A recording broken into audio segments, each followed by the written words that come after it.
पनुआकल में गुज़िरियल ॾींहुं सावणी जे पियल बरसात सबबि बरसात जो पाणी मुख़्तलिफ़ चौकनि चौराहनि ते दरिया जो ॾेख ॾियणु लॻो आहे। टाउन कमेटी इंतज़ामिया ऐं पब्लिक हेल्थ जी नाअहली सबबि बरसात जो पाणी निकाल न थी सघियो। शहर जे मुख्य चौकनि तालुक अस्पताल रोड, मुस्तफ़ाई चौक, मुख्तियारकार रोड, सिटी फाटक रोड, शाही बाज़ार, ईदगाह चौक, सिद्धोजा रोड, बायजी चौक, सिनेमा रोड, बशीराबाद रोड समेत ॿिया रोड तलाउ जो ॾेख ॾियणु लॻा। शहरनि अशरफ मलिक, मोहम्मद आमिर राजपूत, ख़ालिक मलिक, मोहम्मद काबिल भट्टी ऐं ॿियनि चयो त टाउन इंतज़ामिया खे हर महीने सिंध हुकूमत तरफ़ां शहर जी सफ़ाई सुथराई लाइ 1 करोड़ 75 लख रुपया माहाना रक़म मिले थी ऐं पब्लिक हेल्थ जा मुलाज़िम घर वेठे पघारूं खणी रहिया आहिनि।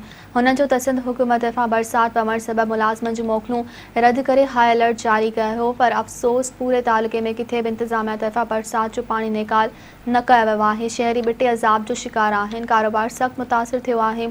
हुननि जो त बरसात पवण खां पोइ बिजली केतिरनि कलाकनि खां बंदि हुजण करे मवासिलाती निज़ाम बि दरहम भरम थी वियो आहे। शहर मां फौरी तौर बरसात जो पाणी निकाल करे टाउन कमेटी ऐं पब्लिक हेल्थ जे करप्ट ऑफिसरनि ख़िलाफ़ कार्रवाई कई वञे।